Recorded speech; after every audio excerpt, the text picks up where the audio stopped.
की आया है बाबा लुटाने।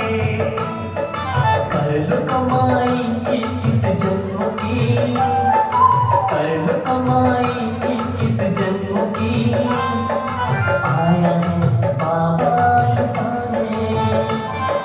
5 खोट सिक्के देकर खरीदो, 5 खोट सिक्के देकर खरीदो। बाबा के पास है हजारे, कर लो कमाई इक्कीस जन्मों की, कर लो कमाई इक्कीस जन्मों की, आया है बाबा लुटाने।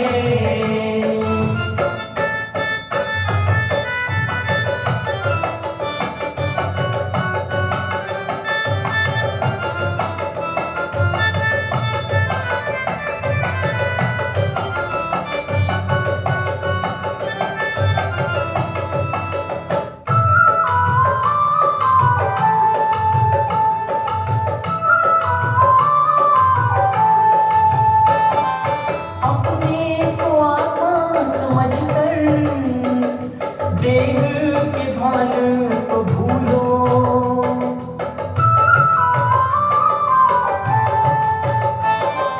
अपने को आत्मा समझकर देह के भान को भूलो।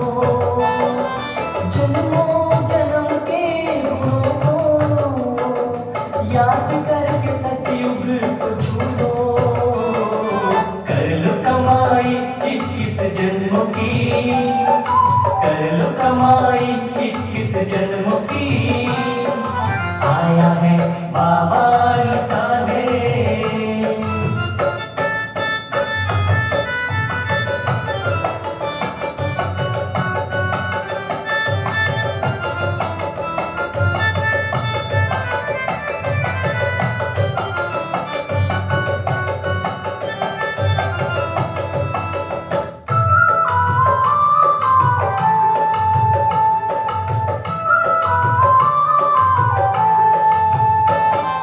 सृष्टि चक्र के ज्ञान से तुम अपने पिता को पहचानो।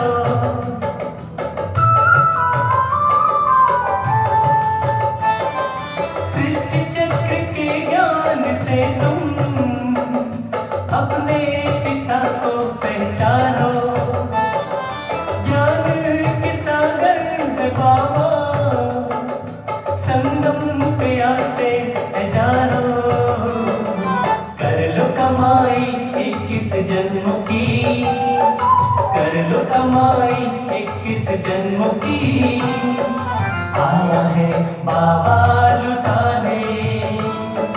कर लो कमाई इक्कीस जन्मों की, कर लो कमाई इक्कीस जन्मों की, आया है बाबा लुटाने। 5 खोट सिक्के देकर खरीदो, 5 खोट सिक्के देकर खरीदो। बाबा के पास है हजारे, कर लो कमाई इक्कीस जन्मों की, कर लो कमाई इक्कीस जन्मों की, आया है बाबा लुटाने, आया है बाबा लुटाने, आया है बाबा लुटाने।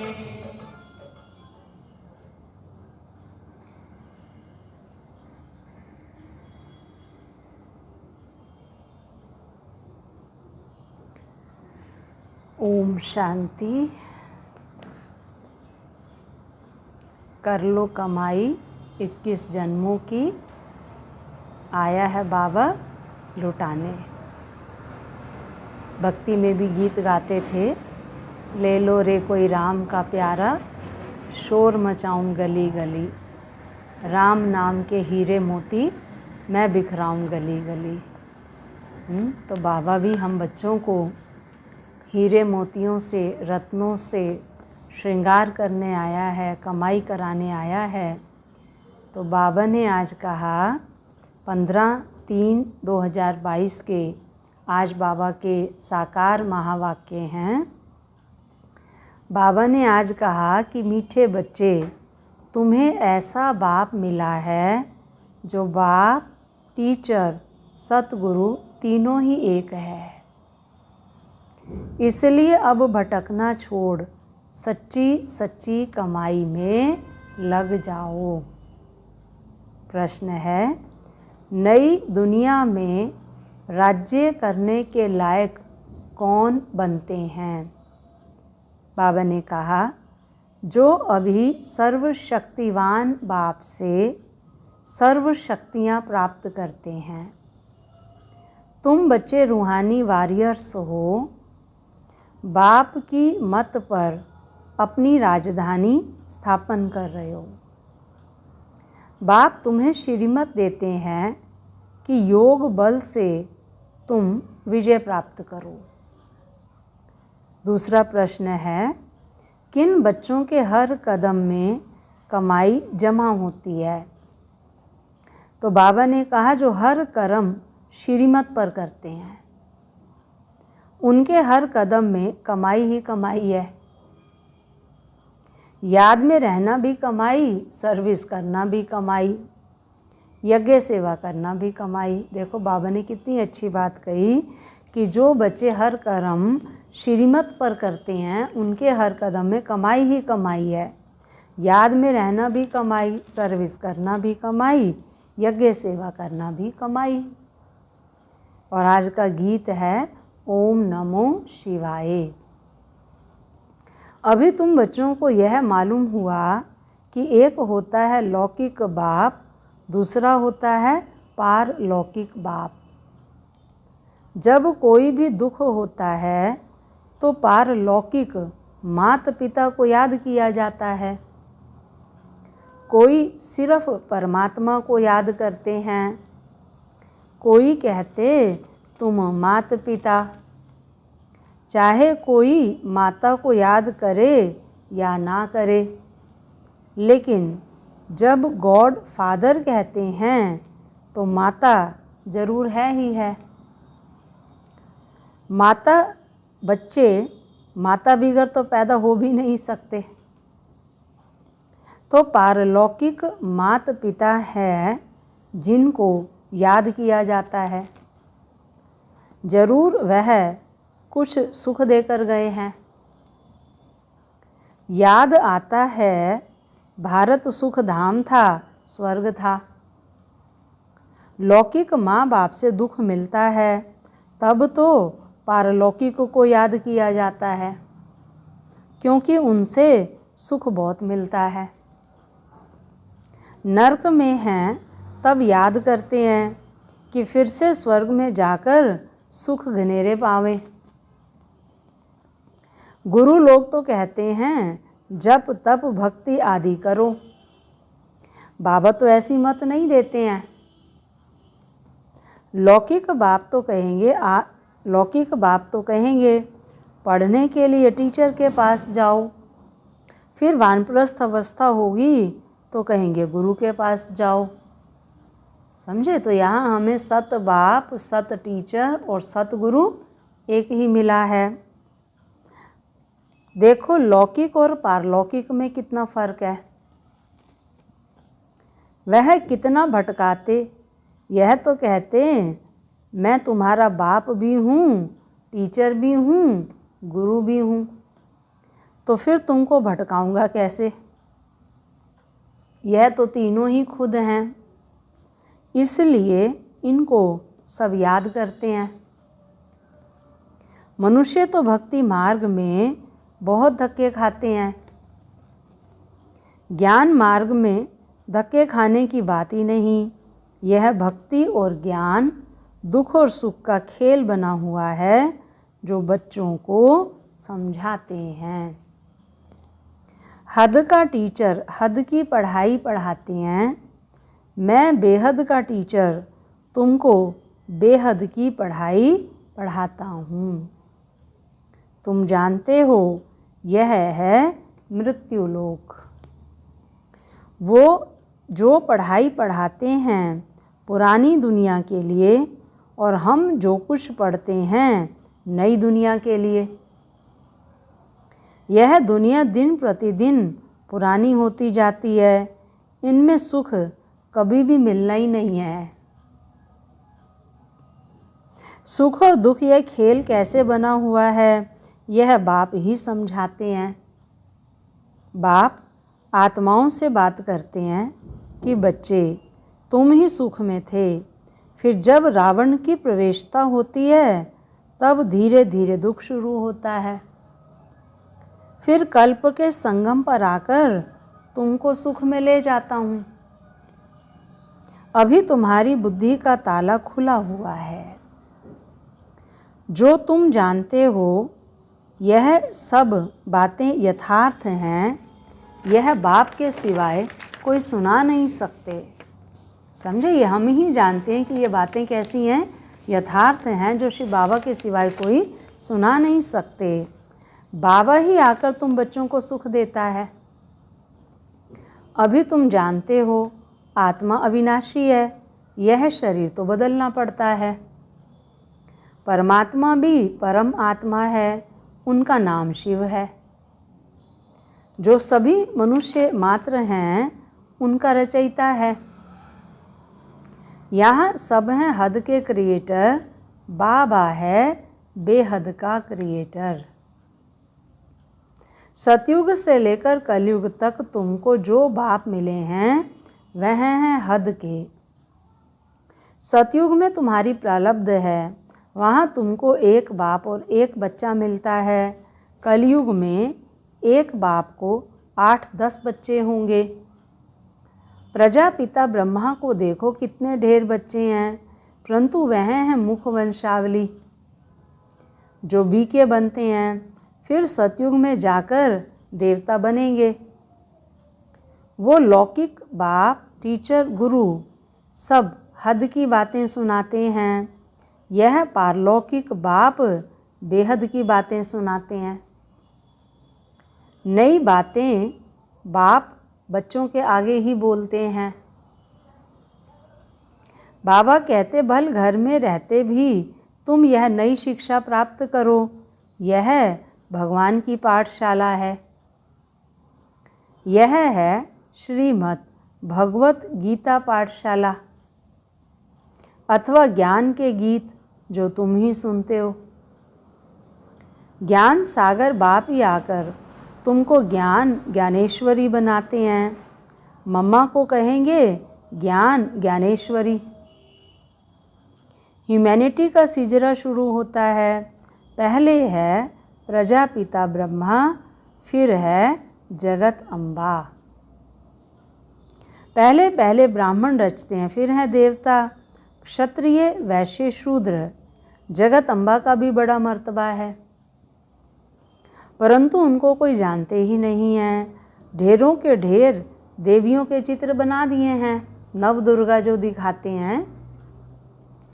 बाबा कहते वास्तव में 8-10 भुजा वाले कोई मनुष्य होते ही नहीं। विष्णु को 4 भुजाएं दिखाते हैं, परंतु 4 टांगें नहीं दिखाते हैं, है ना। आप सोच करके देखो कि अगर 4 टांगें दिखाएं तो कितना अजीब सा लगेगा, है ना। तो भुजाएं क्यों दिखाई, क्योंकि भुजाएं जो हैं वो शक्तियों का प्रतीक हैं, सहयोग का प्रतीक हैं। तो बाबा कहते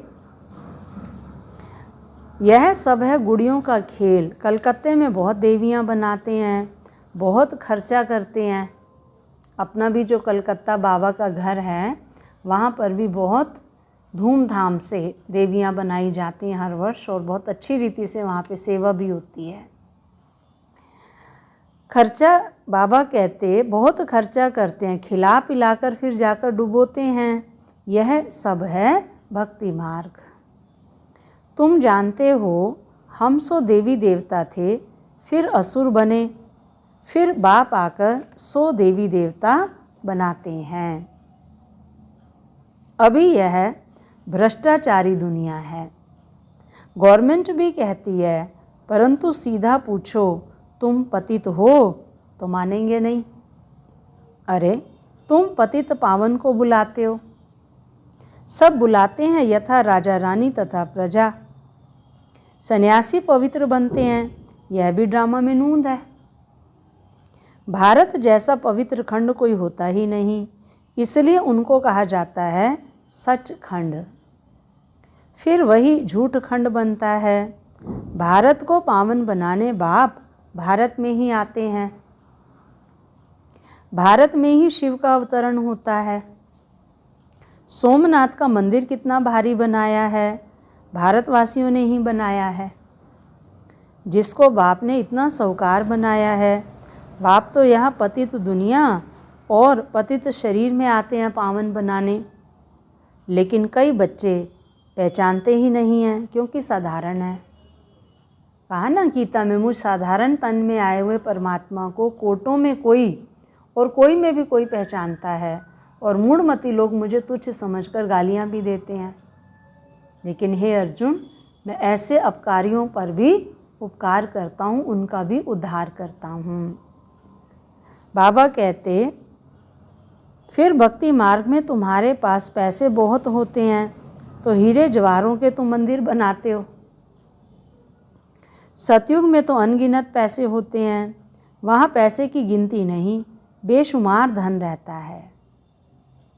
तो बाप जिनको साहूकार बनाते हैं वह कितना बड़ा यादगार बनाते हैं। जो पहले तो जिसने बनाया उनके ही यादगार बनाते हैं। जो पहले लक्ष्मी नारायण थे वही 84 जन्म भोगते हैं। नंबर 1 में वो गिरते हैं, भक्त बनते हैं। तो जिसने बनाया उसका ही यादगार बनाते हैं। लक्ष्मी नारायण विक्रमाजीत बने, फिर सो विक्रमी बनते हैं। तो उन्हों का फ़र्ज़ है पहले जिसने ऐसा बनाया उनकी पूजा करना। सोमनाथ का मंदिर कितना फर्स्ट क्लास था, जिन्होंने लूटा वह तो मर गए, बाकी निशानियाँ लगी हुई हैं।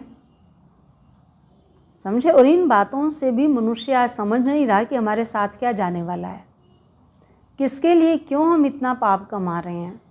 पर बाबा कहते ड्रामा की नूंद है। अब तुम जानते हो हम सो पूज्य बन रहे हैं, फिर पुजारी बनेंगे, फिर मंदिर बनाना शुरू करेंगे।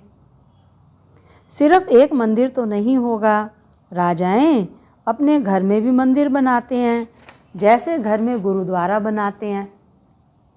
पहला नंबर किसने गुरुद्वारा बनाया होगा, फिर भक्ति मार्ग शुरू हो जाता है।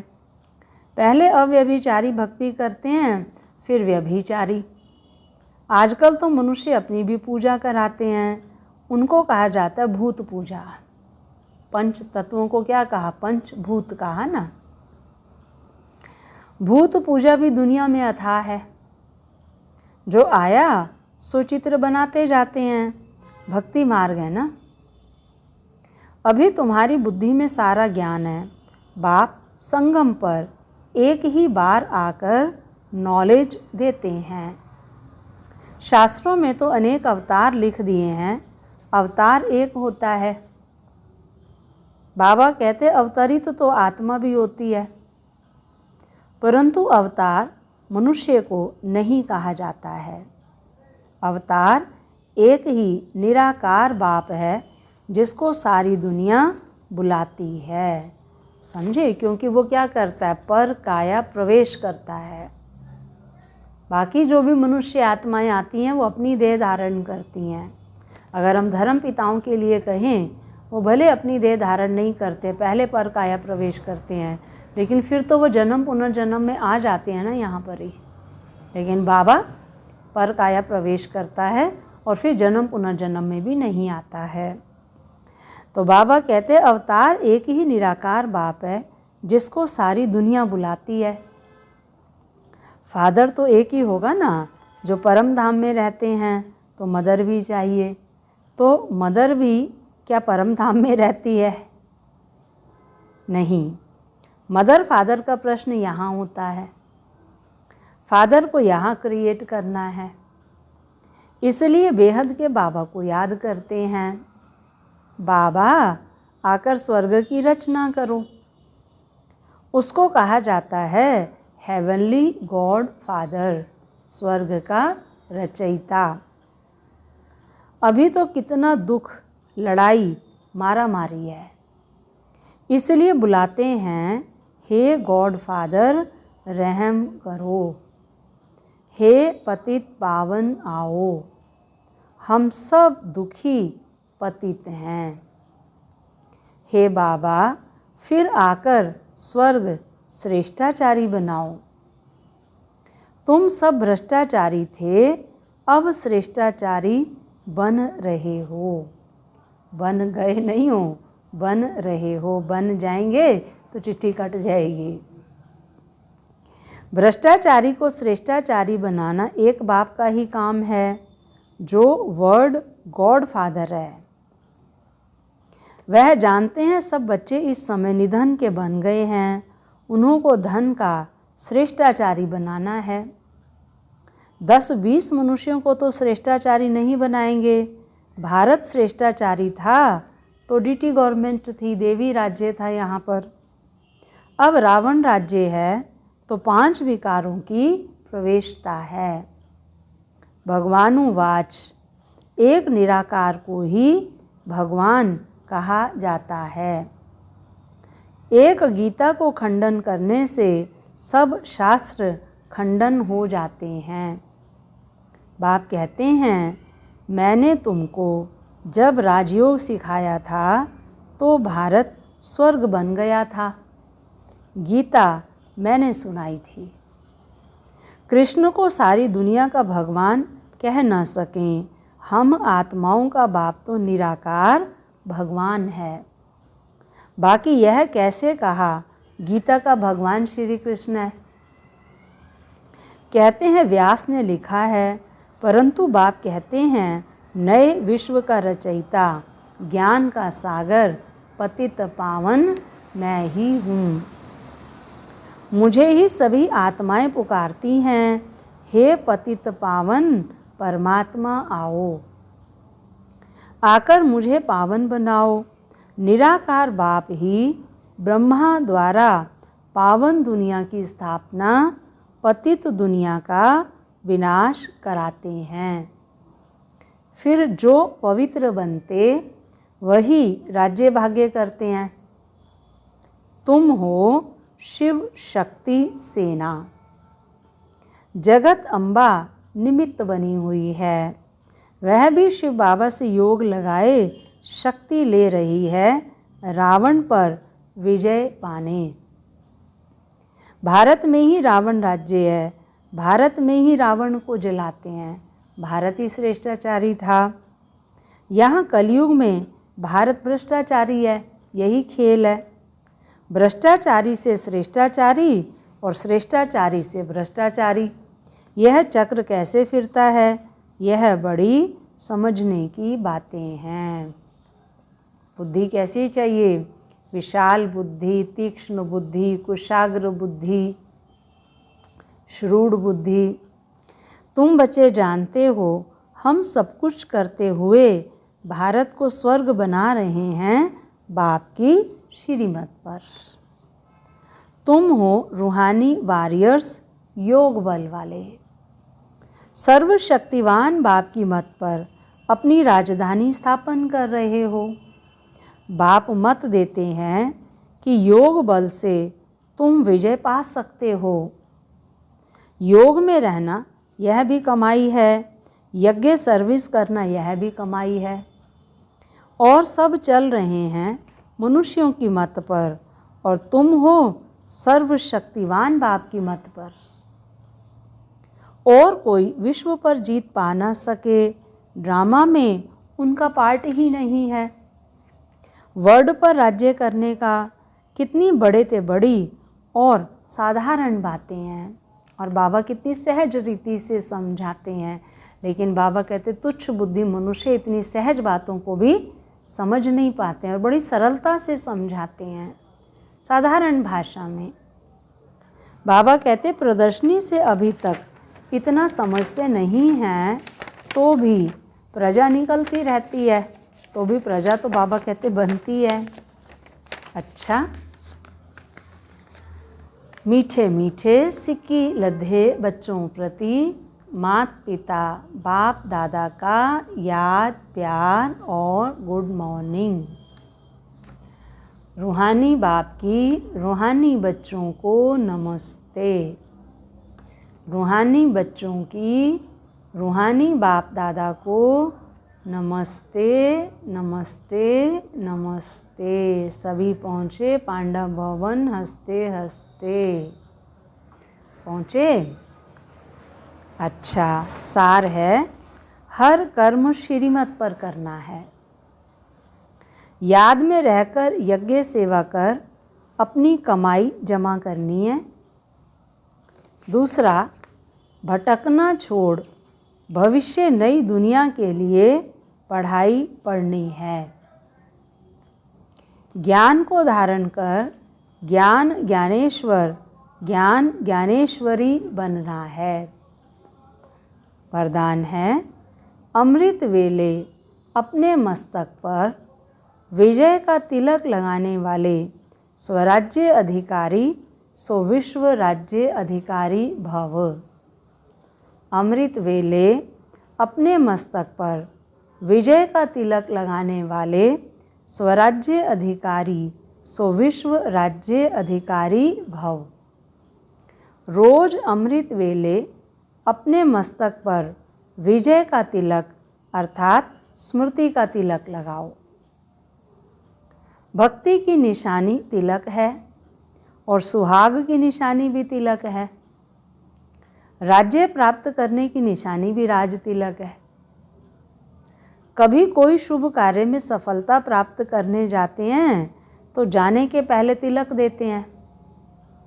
आप सबको भी बाप के साथ का सुहाग है, इसलिए अविनाशी तिलक है। अभी स्वराज्य के तिलकधारी बनो तो भविष्य में विश्व के राज्य का तिलक मिल जाएगा।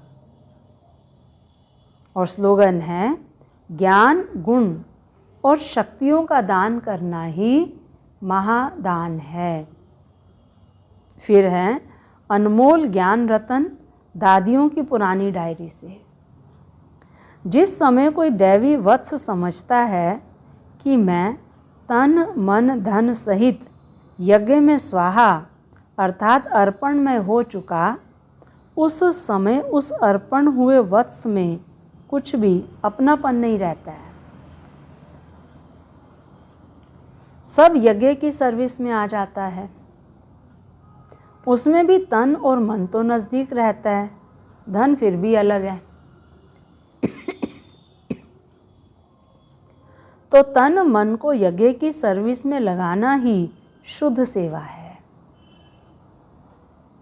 यदि कहता है तन मन धन यज्ञ में अर्थात ईश्वर के प्रति है, तो फिर अपने लिए कुछ भी रह नहीं सकता। पर्सनल अपने लिए कुछ कर नहीं सकते अपनी मनमत से। और मन कोई भी माया के अशुद्ध संकल्प तरफ दौड़ नहीं सकता, क्योंकि ईश्वर को अर्पण किया तो ईश्वर है शुद्ध शांत। तो वह मन रूपी घोड़े को कोई भी अशुद्ध संकल्प तरफ ना दौड़ाकर अपने वश में करता है। यदि माया के हाथ में देता है तो माया वैरायटी होने के कारण भिन्न भिन्न प्रकार से अंगूरी लगाती है। फिर अनेक प्रकार के विकल्प आकर मन पर चढ़ाई करते हैं। तो उसको समझना चाहिए कि क्या अभी भी मेरे में कुछ अपनापन रहा हुआ है।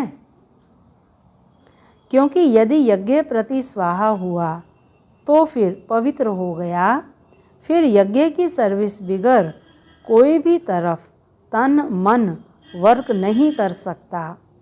इसलिए इस अति गुह्य और महीन राज को समझकर अपने ऊपर बहुत ही अटेंशन रख खबरदारी से चलना है। समझे, अगर तन मन धन बाबा को दे दिया, यज्ञ सेवा में समर्पित कर दिया, तो फिर वो तन मन धन यज्ञ सर्विस के अलावा और कोई काम नहीं कर सकता है। अच्छा, आज का होमवर्क है योग युक्त युक्ति युक्त सेवाधारी सदा सेवा करते भी उपराम रहते हैं। ऐसे नहीं कि सेवा ज़्यादा है इसलिए अशरीरी नहीं बन सकते। याद रखो, मेरी सेवा नहीं, बाप ने दी है। तो निर्बंधन रहेंगे, ट्रस्टी हूँ, बंधन मुक्त हूँ, ऐसी प्रैक्टिस करो। अति के समय अंत की स्टेज कर्मातीत अवस्था का अभ्यास करो, तब कहेंगे तेरे को मेरे में नहीं लाया है। समझे? अति के समय अंत की स्टेज कर्मातीत अवस्था का अभ्यास करो, तब कहेंगे तेरे को मेरे में नहीं लाया है। अच्छा, ओम शांति शांति शांति।